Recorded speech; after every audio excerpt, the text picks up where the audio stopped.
Hello दोस्तों, क्या होगा अगर आपको एक ऐसा रिमोट मिल जाए जो कि आपकी इलेक्ट्रॉनिक डिवाइस के साथ साथ किसी इंसान को भी कंट्रोल कर सकता हो। कुछ ऐसा ही होगा आज की इस कहानी में, जब माइकल नाम के एक आदमी को एक ऐसा रिमोट मिल जाता है और इसके बाद वो इस रिमोट से अपनी जिंदगी में क्या क्या बदलाव कर देता है। जानने के लिए बने रहिए इस वीडियो के एंड तक। ये कहानी शुरू होती है और हमें माइकल नाम के आदमी को दिखाया जाता है जिसका एक काफी छोटा और सुखी परिवार होता है। इस फैमिली में उसकी वाइफ का नाम डोरा होता है और साथ ही उसके दो बच्चे होते हैं जिनका नाम सेवन और कैबिन होता है। वो यहाँ पर अपने बच्चों के लिए एक हाउस बना रहा होता है। आप क्योंकि माइकल एक बहुत ही बड़ी कंपनी में काफी कामयाब आर्किटेक्ट होता है, वो काफी बिजी रहता है और इसलिए वो अपने बच्चों के स्विमिंग कंपटीशन में भी नहीं पहुंच पाता है। यहाँ वो तब आता है जब कंपटीशन खत्म हो चुका होता है और कंपटीशन खत्म होने के बाद भी वो अपने बॉस से ही बात कर रहा होता है। अब माइकल का बॉस उसे एक बहुत ही बड़े प्रोजेक्ट का ऑफर देता है और इसलिए माइकल भी उस प्रोजेक्ट के लिए हाँ कर देता है। अब इसके बाद माइकल अपने घर पर होता है और वो इस प्रोजेक्ट के लिए अपने घर पर एक डॉक्यूमेंट्री देख रहा होता है। वो यहाँ पर अपनी वाइफ से बात करता है। वो उससे कहता है कि शायद मुझे इस प्रोजेक्ट के चलते या हमारी ट्रिप कैंसिल करनी पड़ सकती है। ये बात सुनकर उसकी वाइफ को काफी बुरा लगता है क्योंकि पिछले एक साल से सभी लोग इस ट्रिप की प्लानिंग कर रहे थे। खैर, अब इसके बाद माइकल अपने काम में लग जाता है। वो यहाँ पर उस डॉक्यूमेंट्री फिल्म को स्टार्ट करने के लिए एक रिमोट उठाता है, लेकिन वो यहाँ पर पहले से ही बहुत सारे रिमोट रखे होते हैं। वो यहाँ पर गलती से एक हेलीकॉप्टर का रिमोट उठा लेता है। वो हेलीकॉप्टर सीधा आकर उसके सर पर लगता है और इस सबसे परेशान होकर माइकल बाहर एक यूनिवर्सल रिमोट लेने के लिए चला जाता है। अब यूनिवर्सल रिमोट वो चीज होती है जिससे घर की सभी इलेक्ट्रॉनिक चीजों को कंट्रोल किया जा सकता था। माइकल स्टोर में पहुंचता है। यहाँ पर वो शॉपकीपर से यूनिवर्सल रिमोट मांगता है, लेकिन वो शॉपकीपर माइकल से दोस्ती करना चाहता था, लेकिन माइकल को इससे कोई भी दिलचस्पी नहीं थी और इसलिए वो आगे बढ़ जाता है। माइकल अपने सामने एक बेड को देखता है, इसलिए वो इस पर आराम करने के लिए लेट जाता है और थोड़े समय के बाद दूसरी तरफ देखता है तो उसे एक शॉप दिखाई देती है। वो शॉप के अंदर जाता है। यहाँ पर इससे मोटी नाम की एक आदमी मिलता है। यहाँ पर माइकल उससे यूनिवर्सल रिमोट मांगता है और मोटी उसे एक बहुत ही बड़ी जगह पर ले जाता है। यहाँ पर बहुत सारा सामान रखा हुआ था। अब यहाँ पर एक खास जगह से यूनिवर्सल रिमोट को उतार कर माइकल को देता है। यहाँ पर मोटी माइकल को बताता है कि ये रिमोट सब कुछ कंट्रोल कर सकता है। साथ ही वो यहाँ पर माइकल से कहता है कि मैं तुम्हें इस रिमोट को दे रहा हूँ, लेकिन ये रिमोट तुमसे वापस नहीं लूंगा। अब माइकल को उसकी ये बात काफी अजीब लगती है। वो सोचने लगता है कि ये तो बस एक रिमोट ही है, वैसे भी मैं इसे वापस करने क्यों आऊंगा। खैर, अब इसके बाद वो रिमोट लेकर अपने घर आ जाता है और वो डॉक्यूमेंट्री फिल्म स्टार्ट करता है। अब इसी बीच यहाँ पर उसकी वाइफ डोरा पहुंच जाती है। वो किसी बात के चलते उससे झगड़ा करने लगती है और यहाँ पर माइकल से एक गलती से रिमोट का पाउच बटन दब जाता है और तभी यहाँ पर माइकल नोटिस करता है कि डोरा सच में रुक चुकी है। अब वो जैसे ही बटन को दोबारा प्रेस करता है, डोरा फिर से नॉर्मल हो जाती है। इसके बाद माइकल अपने घर के बेसमेंट में जाकर काम करने लगता है। यहाँ पर माइकल का कुत्ता बहुत ज्यादा भौंक रहा होता है, इसलिए माइकल मजाक में वो रिमोट उठाकर उसका वॉल्यूम कम कर देता है। इससे कुत्ते की आवाज सच में कम हो जाती है। अब यहाँ पर माइकल साइलेंट बटन दबाता है और उसका कुत्ता साइलेंट हो जाता है।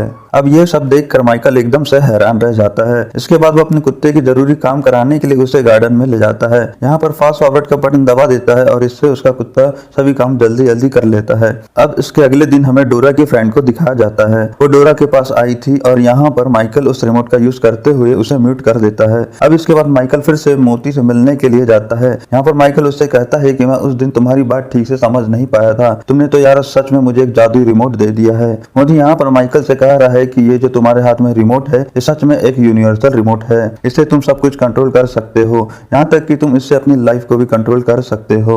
वो यहाँ पर माइकल से मेनू बटन दबाने के लिए कहता है। जैसे ही माइकल मेनू बटन दबाता है तो उसकी जिंदगी की सारी यादें उसके सामने आ जाती है। माइकल यहाँ पर देखता है कि उसका जन्म कैसे हुआ है। वो यहाँ पर अपने बचपन को देखता है जिसमें वो बच्चों के साथ बेसबॉल प्ले बटन दबाने के लिए कहता है और इसके बाद ये प्रेजेंट टाइम में आ जाते हैं।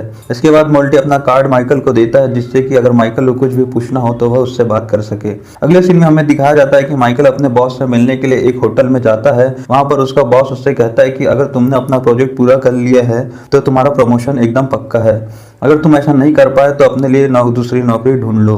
अब इसके बाद माइकल अपने घर आ जाता है। दूसरी तरफ घर में हमें डोरा को दिखाया जाता है जो कि माइकल के मॉम और डैड को डिनर पर इनवाइट करना चाहती है, लेकिन माइकल इसके लिए मना कर देता है क्योंकि अब उससे बहुत सारा काम था। लेकिन मना करने के बाद भी डोरा डिनर का प्लान बना लेती है। अब क्योंकि माइकल के पास बिल्कुल भी टाइम नहीं था और इसलिए वो अपने पेरेंट्स के यहाँ पर आने, उनके खाना खाने, यहाँ पर बातें करने, ये सारे पल वो अपने रिमोट से स्किप कर देता है। इसके बाद वो अपने काम करने की जगह पे आ जाता है। इसके बाद यहाँ पर डोरा भी पहुंच जाती है। वो यहाँ पर माइकल से कहती है कि तुमने अपने पेरेंट्स से वादा किया था कि तुम अपने बर्थडे वाले दिन अपने पिता को लंच पर इन्वाइट करोगे और उन्हें सरप्राइज भी दोगे। माइकल को याद नहीं रहा था कि आखिर उसने ऐसा कब कहा। और इसलिए वो मोल्टी को कॉल करता है और जैसे ही वो कॉल करता है मोल्टी उसके घर के दरवाजे पर ही खड़ा होता है। ये दोनों सड़क पर आ जाते हैं और यहाँ पर बातें करने लगते हैं। मोल्टी यहाँ पर उसे समझाता है कि जब भी तुम फास्ट फॉरवर्ड बटन को दबाते हो तुम्हारी लाइफ भी ऑटो पायलट के जैसे खुद से ही चलने लगती है। इससे तुम अपना काम तो जल्दी कर लेते हो लेकिन तुम इस बीच उनसे बातें भी करते होंगे और इसलिए तुमने अपने पेरेंट्स से ऐसा कह दिया होगा। उसके बाद मोल्टी वहां से चला जाता है। अगली सुबह वो उठता है और अपने ऑफिस के लिए निकल जाता है लेकिन वो हर रोज की तरह ट्रैफिक में फंस जाता है और अब इसीलिए वो फास्ट फॉरवर्ड बटन का यूज करके जल्दी से अपनी कंपनी में पहुंच जाता है। अब शाम को जापानीज क्लाइंट्स के साथ माइकल और उसके बॉस की मीटिंग होती है लेकिन मीटिंग से पहले कोई जापानीज साइड में जाकर बात कर रहे होते हैं और यहाँ पर माइकल रिमोट से वॉल्यूम हाई करके और लैंग्वेज को सेट करके उनकी बातें सुन लेता है और जैसे ये लोग चाह रहे होते हैं उनके प्रोजेक्ट में बदलाव करके डील फिक्स कर देता है। अब इस पर माइकल का बॉस काफी खुश हो जाता है कि आखिर ये माइकल ने कैसे किया।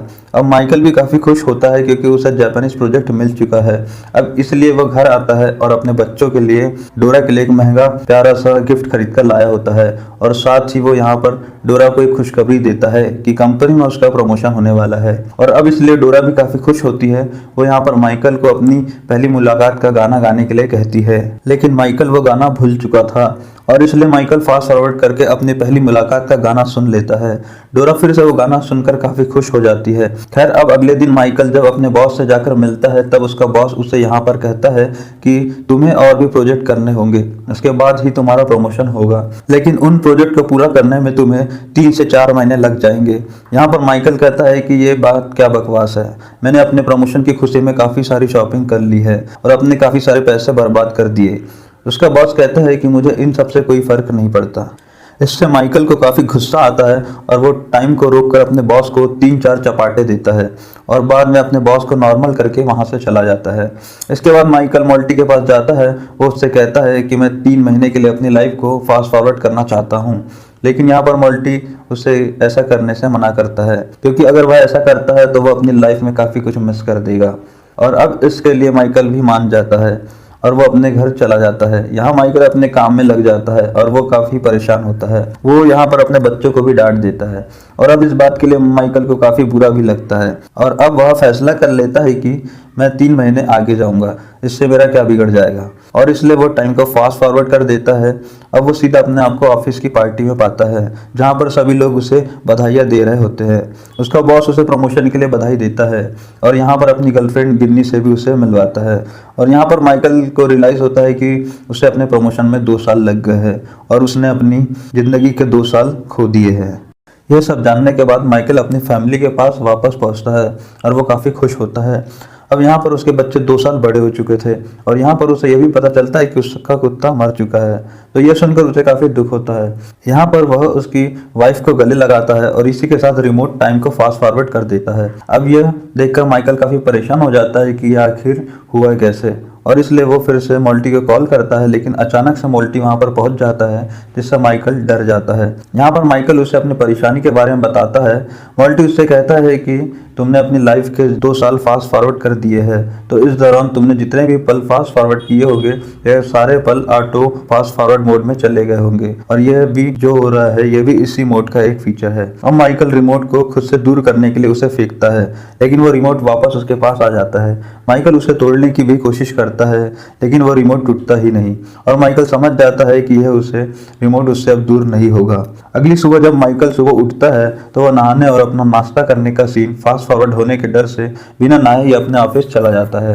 यहाँ पर उसका बॉस उससे ऐसा करने की वजह पूछता है तो माइकल उससे एक अजीब सी वजह बता देता है। यह बात उसके बॉस की भी समझ आ जाती है और वो भी अपने कपड़े उतार देता है और साथ ही उसका बॉस उससे ये भी कहता है कि अगर तुमने काम अच्छा से किया तो तुम जल्दी ही इस कंपनी के सीईओ बन जाओगे। यह बात सुनकर माइकल काफ़ी खुश होता है लेकिन तभी उसके रिमोट में फास्ट फॉरवर्ड बटन हो जाता है और फिर से उसकी लाइफ आगे बढ़ जाती है। यहाँ पर माइकल अपने रूम में सोया हुआ था और यहाँ पर उसे के बॉस का वीडियो कॉल आता है और अब उसकी कंपनी का सीईओ माइकल ही है और ये सब होने पे 10 साल बीत चुके थे। वो यहाँ पर अपने आप को देखता है, वो काफी मोटा हो चुका था। वह घर जाता है तो पाता है कि उसका बेटा केविन भी उसी की तरह मोटा हो चुका है। केविन अपनी इस हालत के लिए माइकल को ही जिम्मेदार ठहराता है क्योंकि माइकल ने बचपन से ही उसकी परवरिश ठीक से नहीं की। इसके बाद माइकल अपनी बेटी से मिलता है। वो काफी बड़ी हो चुकी थी और काफी सुंदर भी। इसके बाद माइकल डोरा से मिलने के लिए अपने गार्डन में जाता है। वो यहाँ पर आकर देखता है कि डोरा अपने बच्चों पे ठीक भविष्य के लिए दूसरे आदमी से शादी कर ली थी। यह देखकर वो रिमोट का पॉज बटन दबा देता है।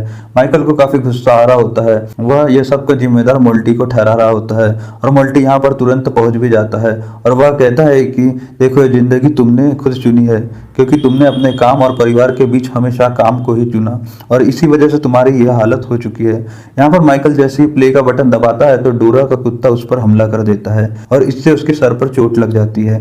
अब उसे होश आता है तो वह पाता है कि उसके शरीर की सभी चर्बी गायब हो चुकी है। वह एकदम ठीक हो चुका है। उसकी एक्स वाइफ उसके पास होती है। डोरा उससे बताती है कि तुम्हें कैंसर था, इसलिए तुम्हारा वजन तेजी से बढ़ रहा था। इसी बीच तुम्हें काफी टाइम लग गया और आज से 6 साल बाद तुम ठीक हुए हो। यहाँ पर माइकल और दुखी हो जाता है कि उसने अपनी जिंदगी के 6 साल और खो दिए। बाद में माइकल अपनी कंपनी में जाता है तो वो पाता है कि उसकी वीडियो एक बड़ी स्क्रीन पे चल रही थी जिसके ऊपर आर्किटेक्ट ऑफ द ईयर लिखा हुआ था। माइकल के सभी सपने तो पूरे हो चुके थे, लेकिन अब वह खुश नहीं था क्योंकि माइकल ने अपनी जिंदगी के काफी साल खो दिए थे। यहाँ पर उसका बेटा केविन उसकी बिजनेस में हेल्प करता है। वो अपने बेटे के ऑफिस में जाता है और उससे बात करता है। यहाँ पर बातों के दौरान माइकल कहता है कि मुझे अपने डैड से मिलना है, लेकिन यहाँ पर उसका बेटा केविन उसे बताता है कि ग्रैंडपा को गुजरे हुए काफी साल हो चुके हैं। यह बात सुनने के बाद माइकल बहुत ज्यादा रोता है। इसके बाद वो अपने डैड से मिलने के लिए उनकी कब्र पर जाता है। वो यहाँ पर अपने फादर को बहुत मिस करता है और काफी रोता है। वो यहाँ पर रिमोट का फास्ट फॉरवर्ड बटन दबाकर उस समय में जाने की कोशिश करता है जब उसके फादर की डेथ हुई थी, लेकिन वह ऐसा नहीं कर पाता है। तभी वहां पर मोल्टी आ जाता है। वो उससे कहता है कि तुम उस समय में नहीं जा सकते जिस समय में तुम थे ही नहीं, क्योंकि तुम अपने फादर की मौत के समय वहां पर नहीं थे। यह बात सुनकर मोल्टी उस समय में चला जाता है। यह बात सुनकर माइकल उस समय में चला जाता है जहां पर वो अपने फादर से लास्ट टाइम मिला था। यहीं पर केविन अपने फादर को एक डिजाइन दिखा रहा होता है और यहाँ पर माइकल इसके डिजाइन पर बिल्कुल भी ध्यान नहीं देता और आज का माइकल अपने पुराने माइकल को देखकर काफी गुस्सा होता है और तभी वहां पर उसके डैड भी पहुंच जाते हैं। वो उससे बाहर घूमने के लिए कहते हैं, लेकिन माइकल अपने फादर पर काफी गुस्सा करता है और उन्हें यहाँ से चले जाने के लिए कहता है। अब माइकल के डैड उससे अलविदा कहते हैं और यहाँ से चले जाते हैं और जो अब के समय में माइकल था उन्हें देखकर गुड बाय करता है। अब माइकल अपने रियल टाइम में आ जाता है और वो काफी दुखी होता है। मोल्टी कहता है कि मुझे भी उन्हें यहाँ से ले जाने में काफी दुख हुआ। तब माइकल उससे कहता है कि तुमने ऐसा क्यों कहा था। अब मोल्टी उससे कहता है कि मैं एक एंजल हूँ, मैं वह एंजल हूँ जो कि लोगों को मारकर उनकी आत्मा ले जाता हूँ। यह बात सुनकर माइकल काफी डर जाता है और वो यहाँ पर रिमोट का बटन दबाता है और कुछ सालों को फास्ट फॉरवर्ड कर देता है। ओवरऑल वो यहाँ पर अपने बेटे की शादी में पहुंच जाता है। वो यहाँ अपने बेटे की शादी में स्पीच भी देता है और अपनी एक्स वाइफ डोरा के साथ डांस भी करता है। इसी बीच वो यहाँ पर माइकल को हार्ट अटैक आ जाता है और वह नीचे गिर जाता है। इसके बाद माइकल को होश आता है तो वो हॉस्पिटल के बेड पर होता है, जो कि सर्विस सपोर्ट की वजह से जी रहा था। और तभी यहाँ पर केविन और सेवन पहुंचते हैं। माइकल केविन से कहता है कि तुम हनीमून पर क्यों नहीं गए। वो कहता है कि एक अर्जेंट मीटिंग थी, इसलिए मैंने हनीमून को कैंसिल कर दिया। यहाँ पर माइकल उसे समझाता है कि तुम अपने परिवार को टाइम दो, लेकिन उसे फिर से एक अर्जेंट मीटिंग होती है, इसलिए उसे यहाँ से जाना पड़ता है।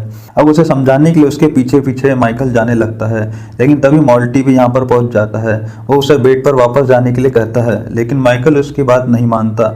वो बाहर केविन के पीछे भागने लगता है। बाहर काफी तेज बारिश हो रही होती है, लेकिन फिर भी वो भागता रहता है। वो भागते भागते नीचे गिर जाता है। अब यहाँ पर केविन और आसपास के बहुत सारे लोग भी आ जाते हैं और माइकल केविन को समझाता है कि हमेशा अपने परिवार को समय दो, क्योंकि केविन भी माइकल की तरह ही गलती कर रहा था। इसके बाद वह डोरा से बात करता है, उससे कहता है कि मैं हमेशा तुम्हें प्यार करता रहूंगा। इसके बाद मोल्टी भी यहाँ पर पहुंच जाता है। वह उससे कहता है कि चलने का समय हो गया है और वो उसकी शोल को लेकर यहाँ से चला जाता है। अब माइकल मर चुका था और यहाँ पर सभी लोग रोने लगते हैं और तभी यहाँ पर हमें एक शब्द फ्लैश को दिखते हैं। माइकल यहाँ पर तेजी से घबराकर उठता है, जैसे कि उसने कोई बुरा सपना देखा हो। वो अपने आप को आईने में देखता है तो पाता है कि वह एकदम जवान है। वह उसी के समय में है जिसमें वो पहले था और उसके पास में वही स्टाफ का लड़का खड़ा होता है। अब माइकल काफी खुश है। वो उस लड़के से दोस्ती भी कर लेता है। वह बाहर आता है और अपनी पुरानी गाड़ी को देखकर काफी खुश होता है।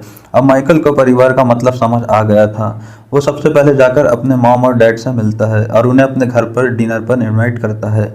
अपने घर पहुंचता है और जोर जोर से बर्तन बजाता है जिससे कि सभी फैमिली मेंबर्स जाग जाते हैं। यहाँ पर वो अपनी वाइफ डोरा से कहता है कि चलो जल्दी करो, हमें अपनी ट्रिप की तैयारी करनी है। और यहाँ पर वो अपने बच्चों से भी वादा करता है कि अगले हफ्ते हम मिलकर वो ट्री हाउस बनाएंगे। बाद में वो अपने रूम में जाता है और अपने मॉम डैड को फ़ोन करने लगता है, लेकिन तभी वो एकदम से घबरा जाता है क्योंकि उसके सामने वही रिमोट रखा था और साथ में मल्टी का एक नोट भी होता है। लिखा होता है कि एक अच्छे इंसान को एक ब्रेक की ज़रूरत भी होती है।